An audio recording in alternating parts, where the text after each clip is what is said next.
Alright, so today we're going to look at some basic probability, and generally whenever I do this in a classroom I bring in a lot of coins to flip and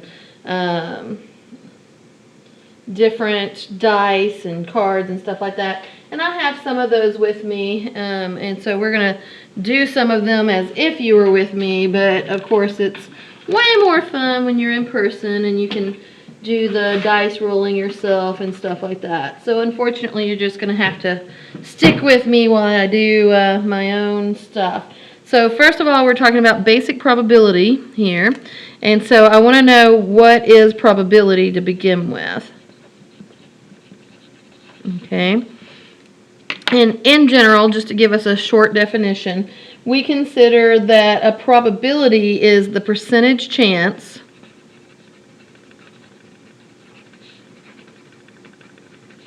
that something will occur.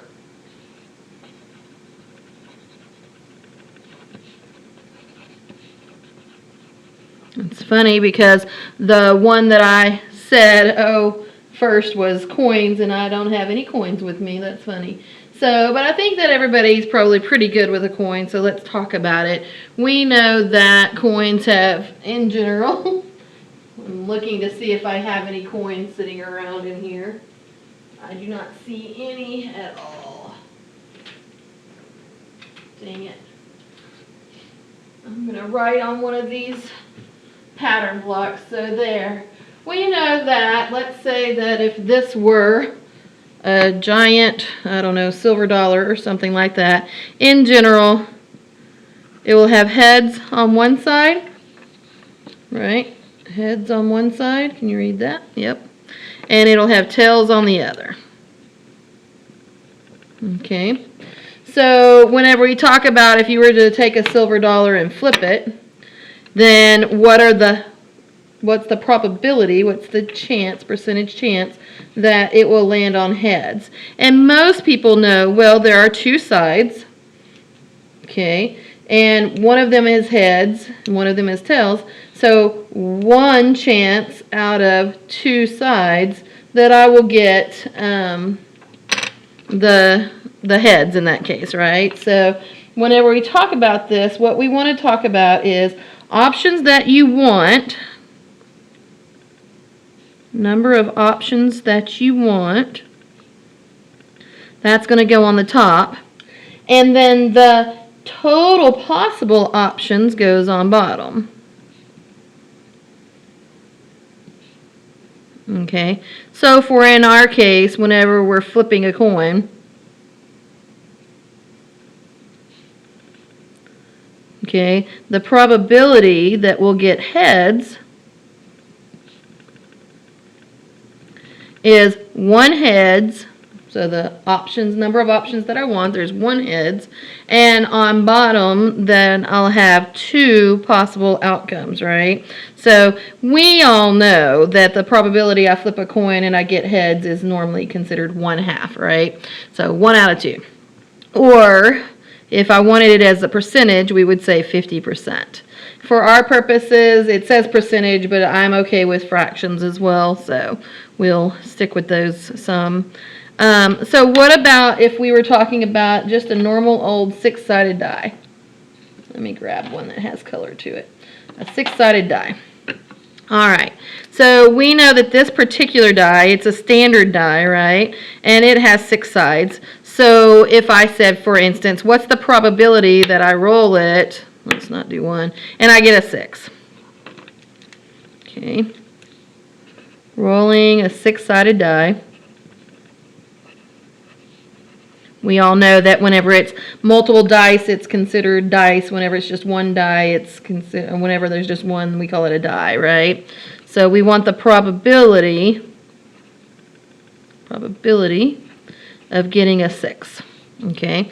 Well, what about that? There's 1 6 if it's a fair die. Now, fair means that all of the options are the same likelihood of coming up, right? I don't have 6 6s on this. If it was 6 6s, then that wouldn't be fair because I wouldn't have any probability at all of getting a 4. So 1 6 out of 6 sides, right? So if I wanted a 6, then it's one option out of 6. And most people know that whenever I do that percentage, I think it's like 16.66% or something like that. But most people know that it's 1 out of 6 options, okay? How about this guy? He's a yellow die. And if you're not sure, let me show you the top. Here's the top. There are 5 even numbers, right? 0, 2, 4, 6, 8. And here's the bottom. There are 5 odd numbers, 1, 3, 5, 7, and 9. So this is actually what? A 10-sided die. And if you've ever played D&D or role-playing, stuff like that, you've probably seen some of these. Okay, so this is a 10-sided die. So here's the question. If I'm rolling a 10-sided die, what's the probability that I'll get a 5? Well, how many 5s were there? There was just 1. And how many sides were there? There were 10, right? So it's a 1 out of 10. Does everybody agree? This guy up here was 1 out of 6, 1 out of 2. All right, so it depends. Here's an interesting one. Let's do the same 10-sided die, and let's say, what's the probability that I'll get an odd number? Okay. So same thing, same 10-sided die. I'm not going to rewrite that.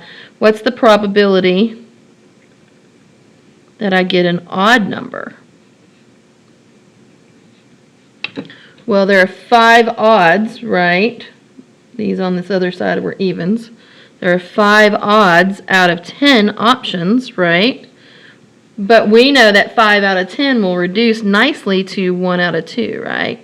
So it's a half or 50%, right? These could be 10%, 16.6%. Okay, you can always change those as into percentages. Since I said percentages, I'll say can be a fraction up here.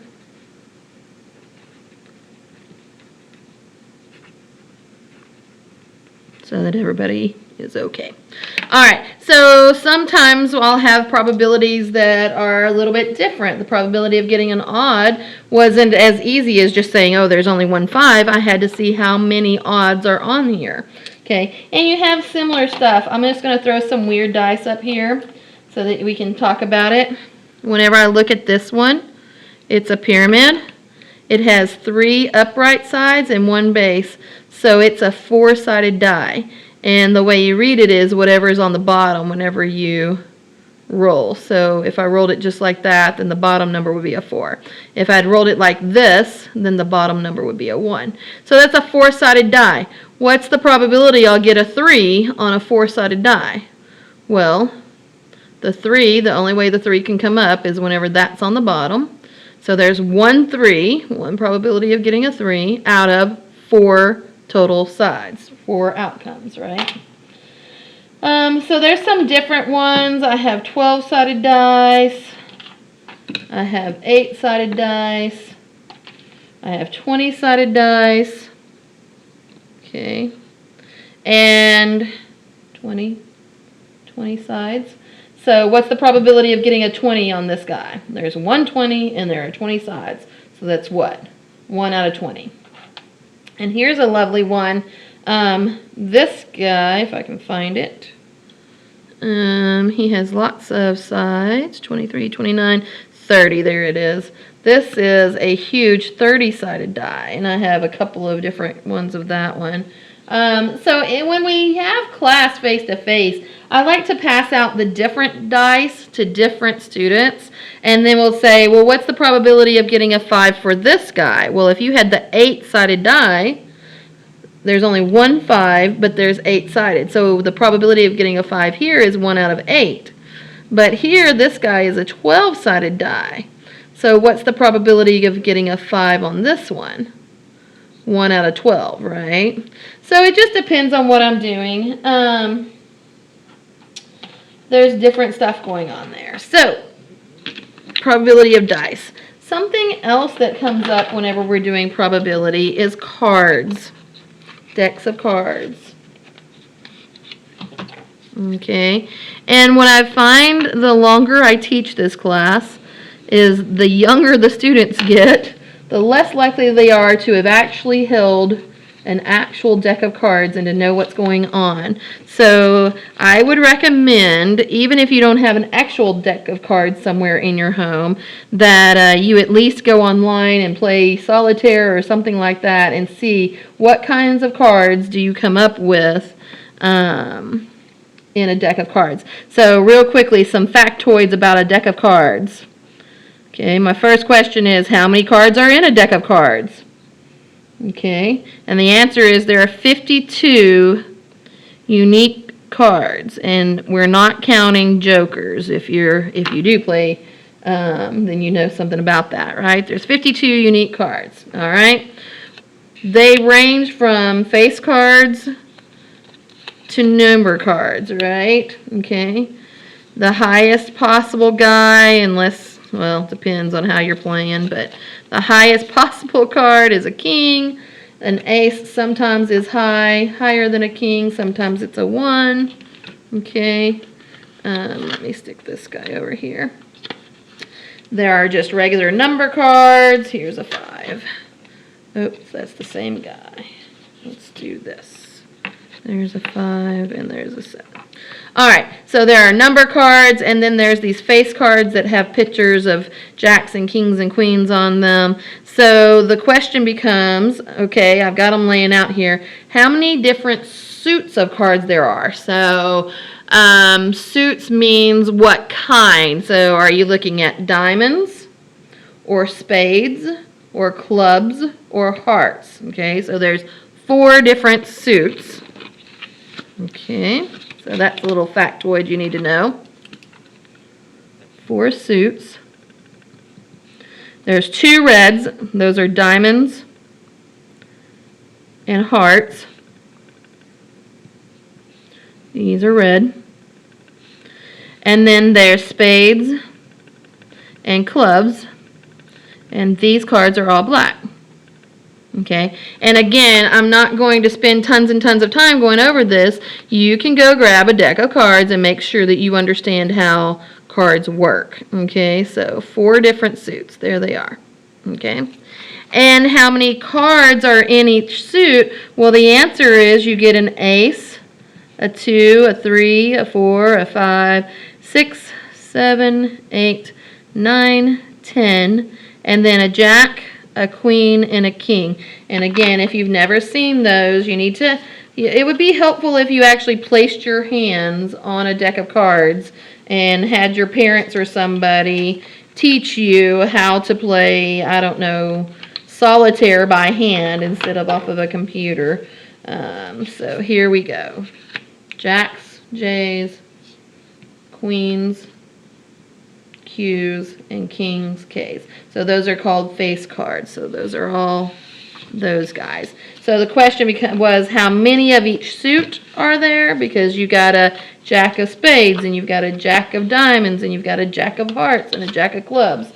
So the answer is we have 10 like this plus the 3 face cards. So 13 of each suit. Okay, so when you multiply 13 of each suit times 4, you better get 52, right? Okay, so pay attention to that. So whenever I'm working with these, and I'm going to show you a real quick notation for probability, since we're doing that already. I've already kind of been messing with it here. I'm going to just start abbreviating, basically, is what happens. If I want to say, what's the probability that we get a 7? Okay. The shorthand for that is capital P of 7.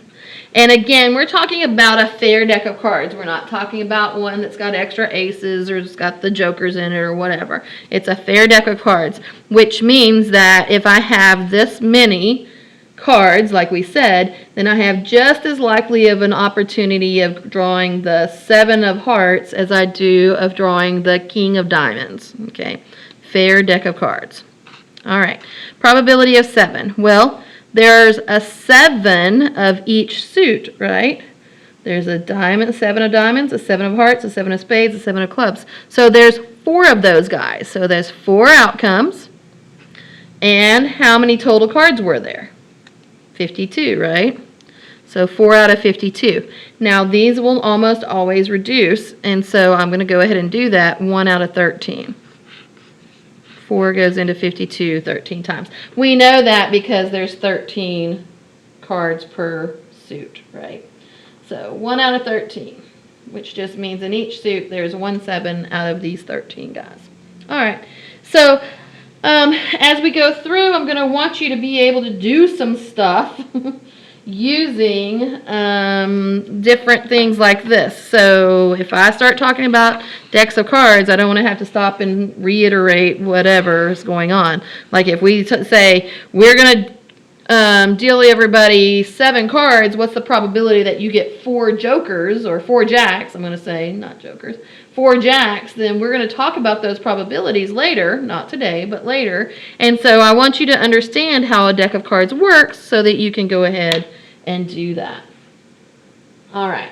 So as we're sitting here and we're talking about different kinds of probabilities, I've got 2 more examples I want to show you of different kinds of things I might say for us to do before we start talking about examples or whatever. But as we're doing this, I want to make sure we have a little bit of terminology going on for us. So we're going to talk for a second about theoretical probability. There's different kinds of probability. Okay, a theoretical probability is actually the one we've been dealing with so far. Okay. So that means that mathematically speaking,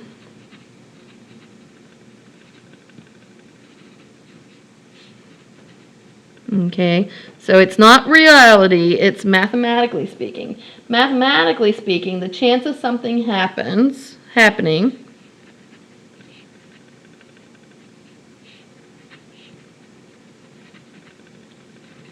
can be given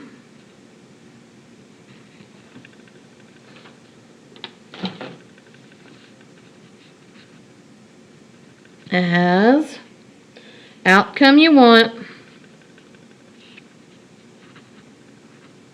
divided by the total possible outcomes.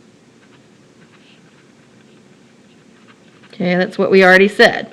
That's the theoretical probability, okay?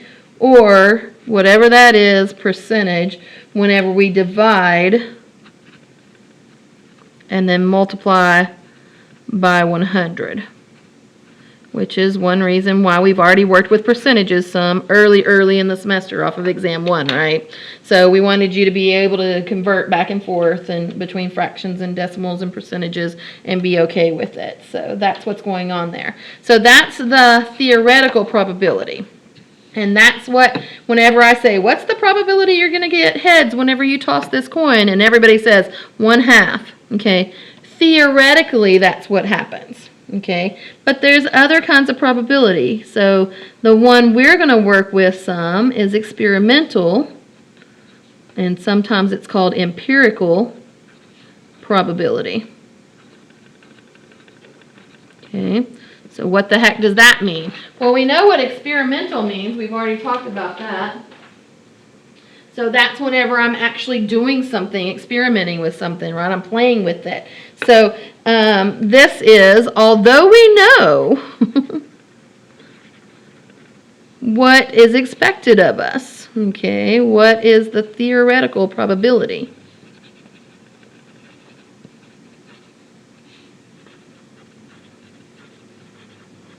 Okay, although we know it, we actually do the experiment, and it may not be the same as the theory.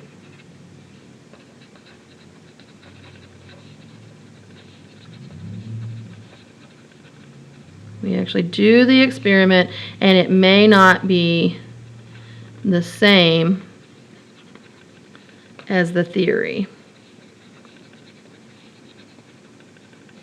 Okay, so what does that mean? And we'll see a shot here in a second. What that means is if I have a 50% chance of tossing a coin and getting heads, but I toss it twice and both times I get tails, then my experimental there was 0 heads, but you told me I should have gotten 50% heads. Okay, so that may not be the same whenever I experiment with it, when I actually do it, when I actually throw the coin or actually roll the dice. It may not be the same as the theoretical probability.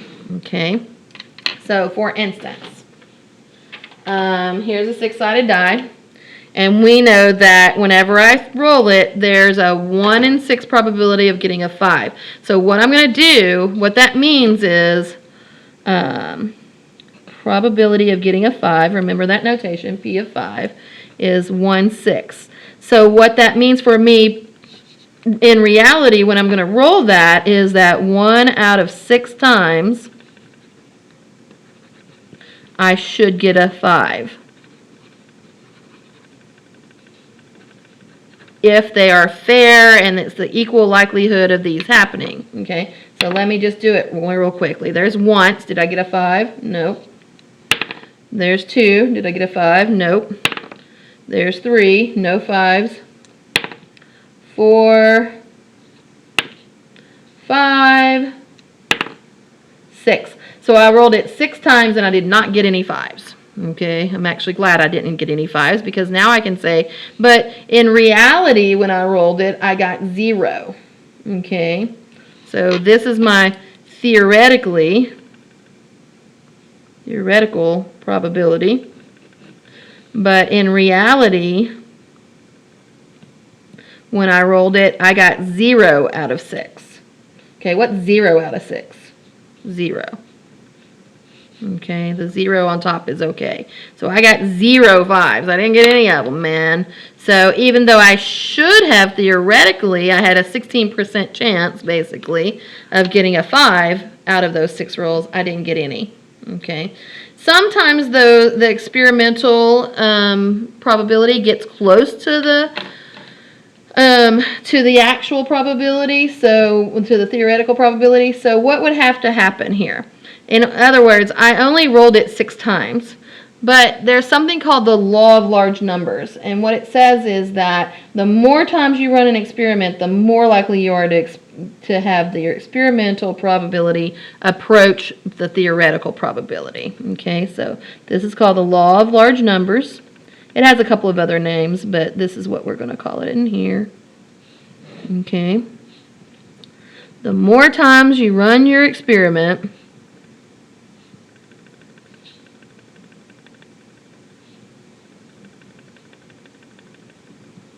the more likely,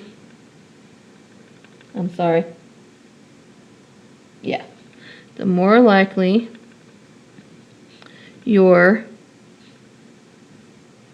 experimental probability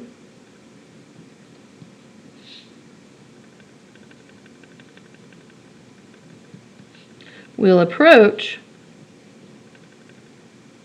your theoretical probability. Okay, so in other words, I might not get a 5 whenever I roll it just 6 times, but if I rolled it 600 times, I might be getting close to 100 5s, which means 100 out of 600 would be close to 1/6. So the more times I do it, the closer I am to get to, likely to get to the theoretical probability. Okay, so there's other names for that, but that's the one we're going to use. Okay, there's one more probability that we're going to look at in this particular class, and it's called a subjective probability.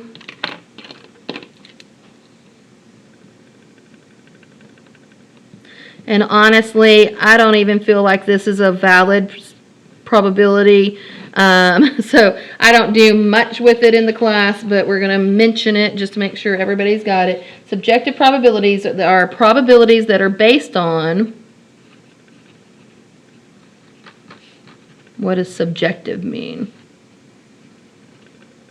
Subjective. Like you're either objective or you're subjective. So some things are very objective. If the answer is 6 and somebody puts 22, then it's clearly not the right answer.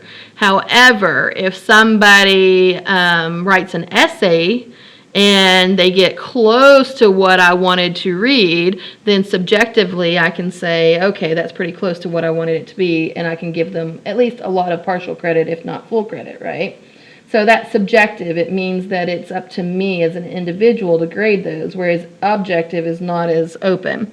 So probabilities that are based on, in this case, subjective reasoning are based on an individual's experience.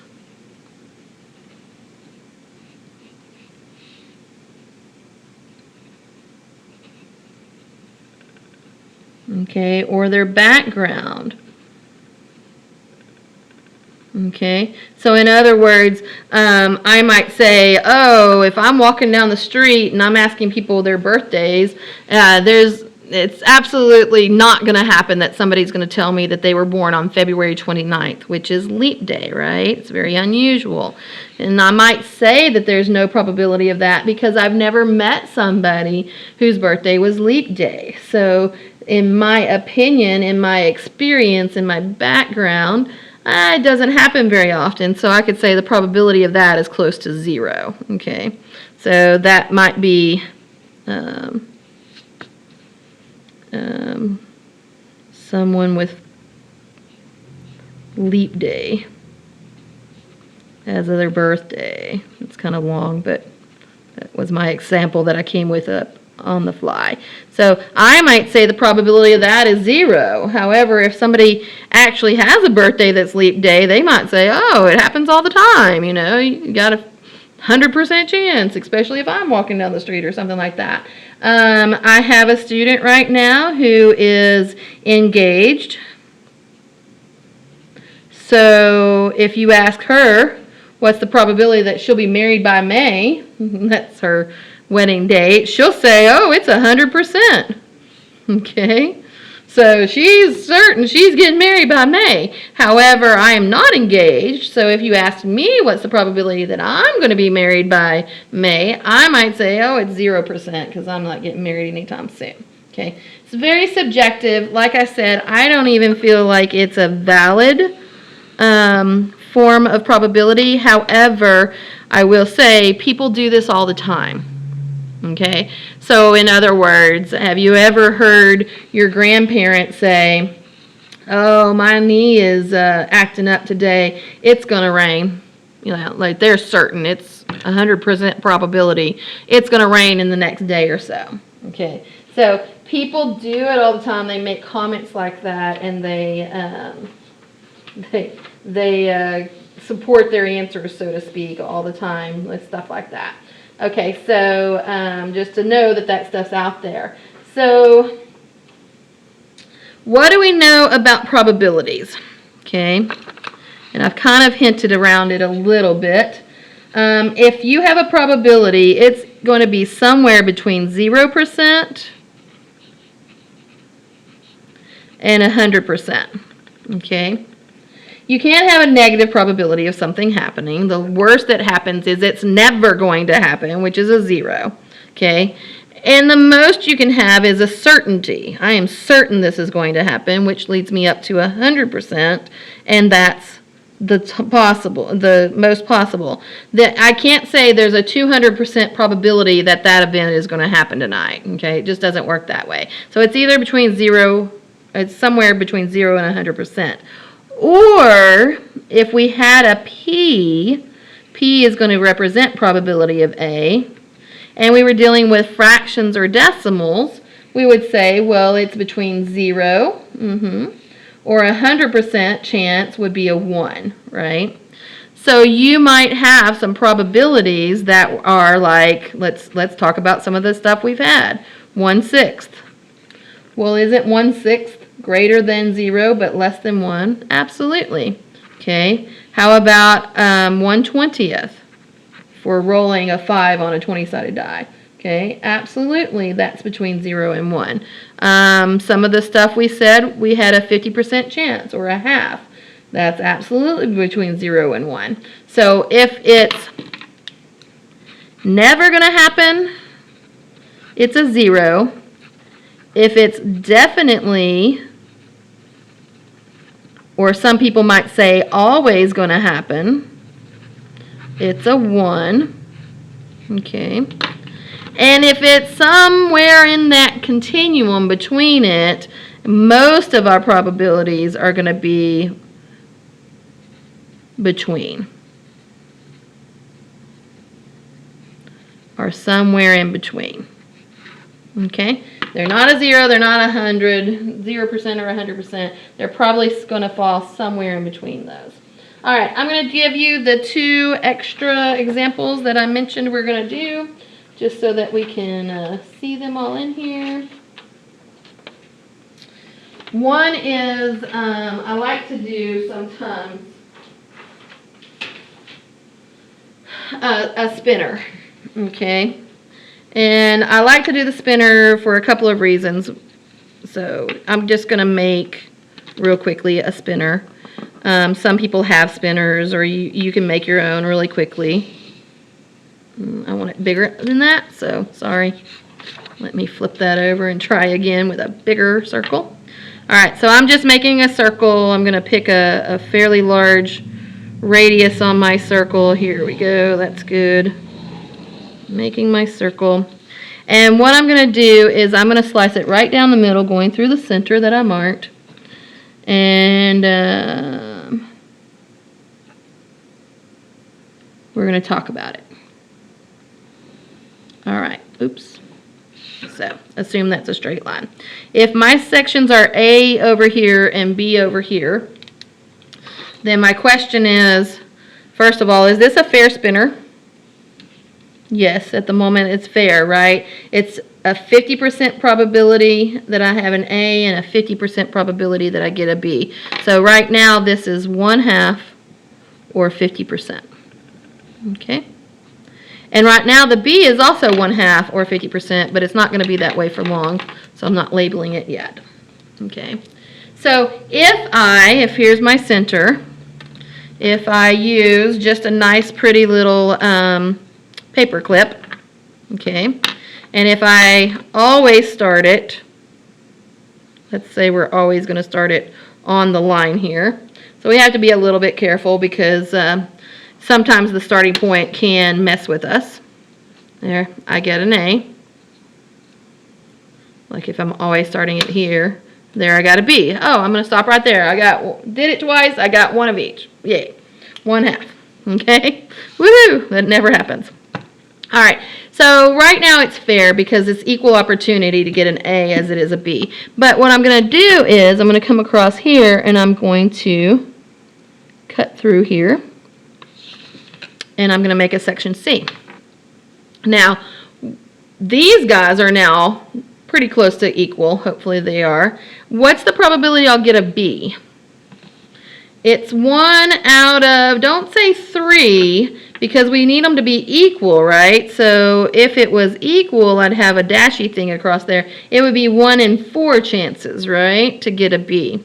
So it's 1/4, or that's 25%, right?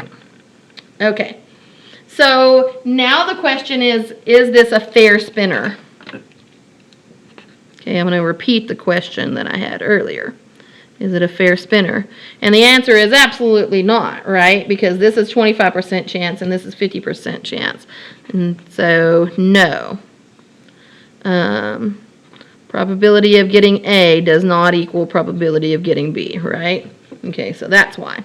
All right, and now I'm going to do it again just to mess with us. I'm going to try to slice this guy as close to halves as I can. Let me mark him C here and D down here. And now we know it's not a fair spinner, right? Because what about C and D? Those are both half of this guy, right? So that's what? Half of a fourth is 1/8. Or half of 25% is 12.5%, right? So do that math real quick if you're not sure. So I'm looking at that going, oh, this is definitely not a fair spinner. And so the probability of me getting an A on it is much higher than the probability of, say, a C or a D. Does that mean it's not going to happen? I get an A. I'm going to try to always start it from the same position here so that I can see what's going on. I got another A. Oop, I got a B. And you have to try to thump it about the same amount and using the same amount of whatever on it. See, that one didn't go near as far. That was a B. That's 2 D's, so theoretically that one should be one of the least. There's another A. Okay, there's another B. So you see how that'll work, and it's clearly not a fair spinner. Okay, so that's one of the examples we might come back to as we go along. Just realizing that these are not all the same, so don't expect them to have the same probabilities. And then one other thing, normally I would do this in class with a brown paper bag, but because I'm videoing it, I'm going to use my handy dandy little plastic bowl here. And I'm going to make what I consider to be a grab bag of we could say marbles or whatever. In this case, they happen to be cubes. But sometimes people might put in candy, or you might have different colored M&Ms or Skittles or something like that. I might have marbles, I might have whatever. So grab bags all work the same. In this case, I'm going to make a grab bag of colored cubes. Okay. And we're going to try to make the numbers relatively easy so that I can keep up with them. So we're going to make a bag. I'm going to tell you what we're going to make. We're going to make a bag of 30 cubes. That'll help us keep in line. Okay, 30 total cubes. And again, it's not a bag, it's a bowl in this case. But normally in class, I would have done a bag. We'd have a brown bag. So I'm going to make yellow be the most. Ooh, actually, let me make blue be the most. Sorry. 1, 2, 3, 4, 5, 6, 7, 8, 9, 10. Okay, I've got 10 blues. So just to make sure, 1, 2, 3, 4, 5, 6, 7, 8, 9, 10. Okay, so I've got 10 blues. Okay. And then I'm going to do yellows next because, you know, A&M Commerce, blue and gold. So I'm going to do, let's make it 6. 6 yellows.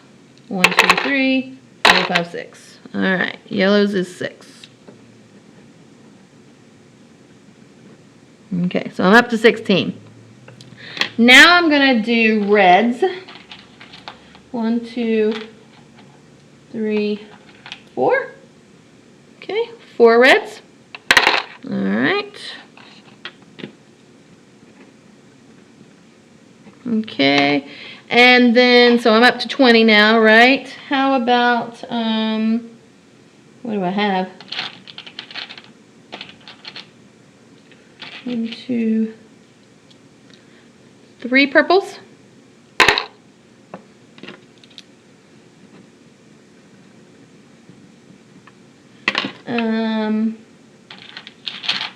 What don't I have yet? 2 oranges. Okay. Okay, so I'm up to 25. Let's make this easy on ourselves and do 5 of something. I don't have any greens yet, so I'm going to do 3, 4, 5. 5 greens. 1, 2, 3, 4, 5. 5 greens. All right, so that's my grab bag. Double check me real fast. Make sure it adds up to 30. I tried to pick some numbers that would evenly divide 30 so that some of them will reduce for us. That'll be nice. So again, 10, 25, 30. All right, so of course, we know if this was a normal class, we'd have the brown paper bag, nobody could see in it, and we'd have somebody reach around and dig around and do all that. So the probability part, of course, comes in when we say, what's the probability that we're going to get a blue? Okay, and I tried to make sure that all of these had different beginning letters, which I did do that. That's good. I tried not to do a brown and a blue and a black because those would all three be B words, right? So we're going to be able to shorten this to probability of B, P of B. Okay, probability that I get blue. What's that? Well, how many blues are in the bag? In my grab bag here. 10, right? How many total options do I have whenever I stick my hand in there? 30.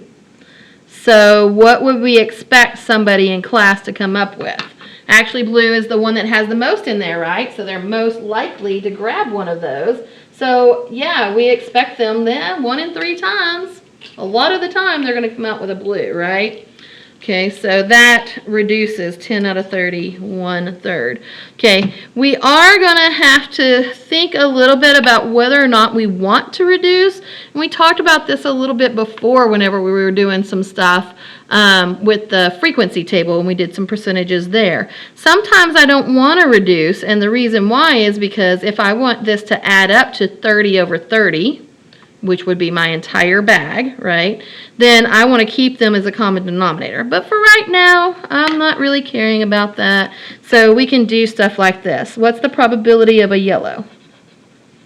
And again, I'll be able to do P of Y for that. Pretty soon I'll just start shortening, but I want to make sure everybody's good with the notation. That's what? 6 yellows out of 30. And again, I tried to make sure some of these would reduce nicely. So this guy is what? 1 out of 5. So there's a 1 in 5 chance that you stick your hand in that grab bag and without looking, okay. Now notice that I made sure all of the cubes, they're all centimeter cubes, so they're all the same size. So if you stuck your hand in my grab bag and reached around, you wouldn't know the feel of a yellow from the feel of an orange. There's no way to know that, okay. So, yeah, they're all equally as likely to happen the same. So what's the probability of a purple? P of P, probability of purple. Purple was 3 out of 30. That's 1/10. All right, so you can figure out those probabilities. And what we're going to do is as we go along working in probabilities, we will actually start doing some different stuff with this. Okay, so we might grab, say, what's the probability that Susie grabs a purple and then puts that back into the bag and pulls another one and then grabs another purple. So, and we'll talk about whether she's replacing them or not replacing them and all that kind of stuff. So, yeah, it can get really complicated. We're not going to deal with complicated right now, but in the next day or two's worth of videos, it will get a little more complicated. Alright, so we're just going to hold on to that grab bag because we're going to come back to it day after day. So make sure you have that, this somewhere handy so you can grab it. Okay. Alright, so just to make sure everybody's on the same page, and I'm going to also keep the spinner because we might want to do random problems with the spinner too. So I'm going to keep those handy. Alright. Just some regular problems with probability so that everybody's together and we can do these. If you were going to do some random problems with probability, for instance, you have to be a little bit careful with it. You can't just say, you can't necessarily just jump and guess what your answer is going to be. You have to actually think it through and do some math with some of this stuff so that you'll get there. So for instance, what do I mean by that? What's the probability that you're walking down the street and you meet somebody, someone you meet has a birthday in December? Birthday in December. What's the probability of that? Okay. So sometimes people will say weird things to me like, well, they only get one birthday and there's 31 days in December, so 1 in 31. Or they only get one birthday and there's 365 days in the year, and so 1 1 out of 365. I hear weird stuff like that. And if you thought that, it's okay because, like I said, I get things like that regularly. But let's think about it. If we want, what's my desired outcome on top? It's a day in December, right? It happens to be their birthday, but it's any day in December. We're not saying what's the probability that you're born on December 25th, okay, that your birthday is Christmas Day, or December 31st, your birthday is New Year's Eve. We're not asking that. We're saying any day in December, okay? So any day in December, that's the desired outcome. And how many possible days could they have out of the year, right? Because if their birthday's not in December, it's sometime else out in the year, right? So how many days are in 31 or in December? 31. I answered my own question. And how many days are in the year? This can be a little subjective because of leap year, but normally speaking, for our purposes and most stats purposes, people say 365. Okay, normally speaking. So you just got to watch out for that. Okay, this guy right here, 31 out of 365, it does not reduce very nicely. Okay, FYI, it's not going to reduce very nicely. So what about that? You can leave it as 31 over 365.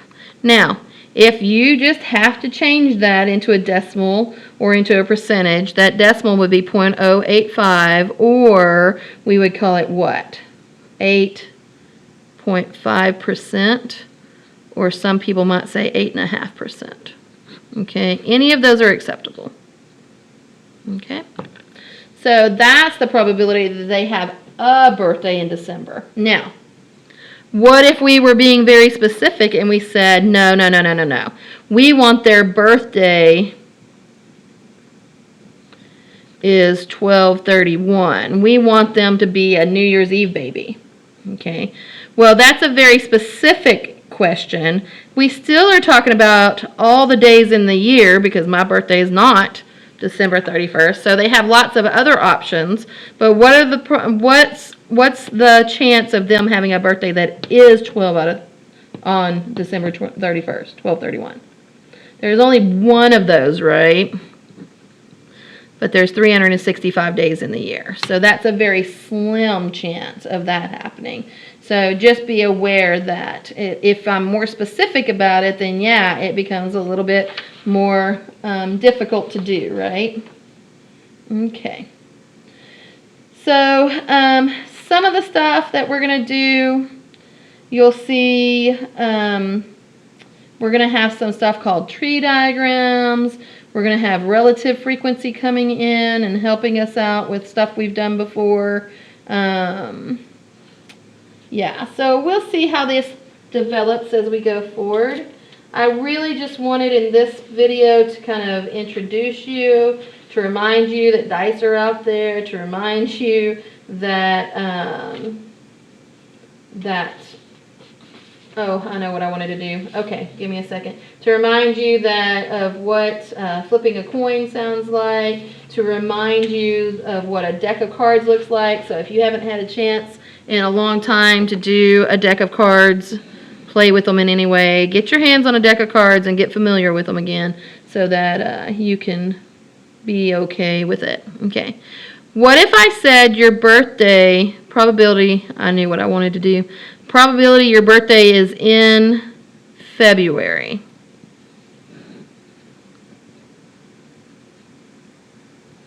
That's actually not going to be the same probability as what we have up here for December, right? Okay. So I hope that your first question that you ask me is, well, is it a leap year or not? Okay. Why does that matter?